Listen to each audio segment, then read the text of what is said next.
আমি ভাই একটাই করব জীবনে, বিয়ে। আমার আমার আমার বিয়ে করারই ইচ্ছা নাই, যদি করি একটাই করব, তাও আমার বাবা মার স্বপ্ন পূরণ করার জন্য। বাট আমার পার্সোনালি বিয়ের কোনো ইচ্ছা নেই। করার কারণ কি কোন?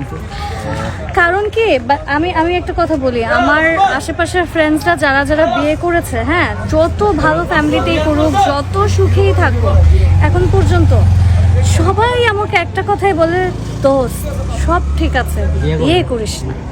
মানে কিছু একটা আছে, মানে আমাকে কেউ সাজেস্ট করে না, হ্যাঁ সব ঠিক আছে, যতদিন না পারিস কর। বিয়ে মানে প্যারা, একটা এক্সট্রা মানুষ, একটা এক্সট্রা রেসপন্সিবিলিটি। হ্যাঁ, আমি আমার লাইফ নিয়ে অনেক হ্যাপি। আমি আমার মতো হ্যাপি মানুষ আমার আশেপাশে অ্যাকচুয়ালি দেখি না।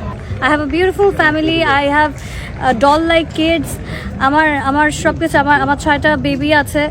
সো আমি ওদেরকে নিয়ে অনেক ব্যস্ত থাকি, আমার নিজে ক্যারিয়ার নিয়ে ব্যস্ত থাকি, আমি নিজে অনেক অনেক স্ট্রাগল করি, অনেক কাজ করি। সো আমার না এই লাইফটা নিয়ে আমি খুব হ্যাপি। এর ভিতরে আরেকজন এসে আমাকে কোনো রকম যদি কোনো প্যারা দেয়, আমি ওটা নিতে পারবো না। সো এমন যদি কোনো মানুষ থাকে যাকে দেখে আমার মনে হবে যে না, সে আমার লাইফে প্যারা হয়ে আসবে না, ওটা ব্লেসিং হয়ে আসবে, আমি তখন তার সাথে চলতে